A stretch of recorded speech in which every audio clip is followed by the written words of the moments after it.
Les organisations engagées dans la campagne Heart au troisième mandat viennent de sortir une déclaration par rapport aux conclusions du sommet de Dar es Salaam. D'abord, nous avons salué l'implication ou l'intérêt qu'affichent les chefs d'État de la région sur la crise burundaise. Mais nous avons regretté que les chefs d'État n'ont pas évoqué ou n'ont pas pris de position sur le fond, la base même de notre crise, la troisième candidature du président Nkurunziza. Et à cet effet, nous avons tenu à souligner qu'aucune solution qui nous amènerait à un troisième mandat de Pierre Nkurunziza restera inacceptable de notre côté. Deuxièmement, nous avons reçu favorablement la proposition de désarmement de la milice Imbonerakure. Certes, les chefs d'État ont parlé des milices des partis politiques, mais celle que nous connaissons aujourd'hui, qui est armée au Burundi, c'est la milice Imbonerakure. Mais là aussi, nous demandons qu'en plus de ce principe, de cette proposition, qu'il y ait un mécanisme de désarmement, qu'il y ait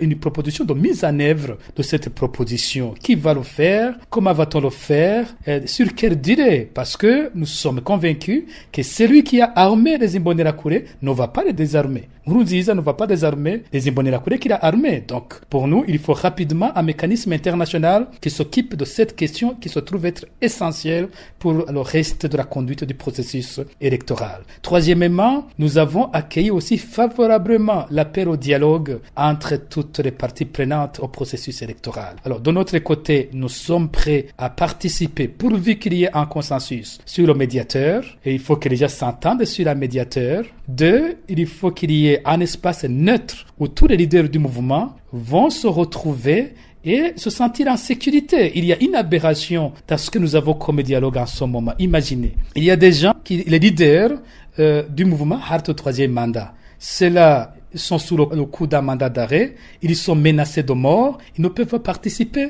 à ce processus de dialogue qui était engagé jusqu'ici. Il y a des organisations qui sont très actifs, des partis très actifs dans la contestation. On voit notamment des membres du FNR d'Agathon Rwasa, on voit des membres du MST d'Alexis Nduhije, on voit des gens qui se reprochent probablement à Hissène Rajabou, on voit des gens qui se reprochent des frondeurs et d'autres. Comment peut-on organiser un vrai dialogue en ce moment lorsque Alexis Nduhije, Agathon Rwasa, Leonidas Hatungimana et nous-mêmes, nous ne pouvons pas participer à ce dialogue pour des raisons de sécurité? Ça, c'est quel genre de dialogue? Il faut qu'on nous trouve un espace neutre. Et c'est cela qui pose aussi la question de celui qui était là, le pouvoir appelé facilitateur, d'autres diraient médiateur, Saïd Djenit. Il n'a pas pu faire cela, alors il nous faut quelqu'un de poigne qui a du poids et qui peut décider et qui peut nous aider à trouver le minimum pour avoir ce dialogue. Saïd Djenit, nous trouvons qu'il a fait ce qu'il pouvait, mais sa médiation ou sa facilitation sur le pouvoir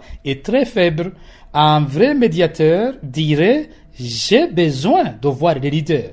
Je n'ai pas besoin des représentants des leaders. J'ai plutôt besoin des leaders. Alors, s'il faut s'asseoir ensemble, il faut que les leaders s'assoient ensemble et discutent de manière directe. Alors, si Saïd Djenit n'est pas capable d'avoir un espace où tous les leaders peuvent se retrouver en sécurité et dialoguer, ce n'est pas encore un dialogue. Il nous faut un vrai médiateur qui soit capable d'avoir les conditions préalables, les conditions minimum pour un dialogue crédible entre tous les partenaires. Troisièmement, nous demandons la libération de nos manifestants injustement en prison. Nous demandons aussi préalablement la levée des mandats d'arrêt contre les leaders de la contestation, mais aussi la réouverture des médias indépendants.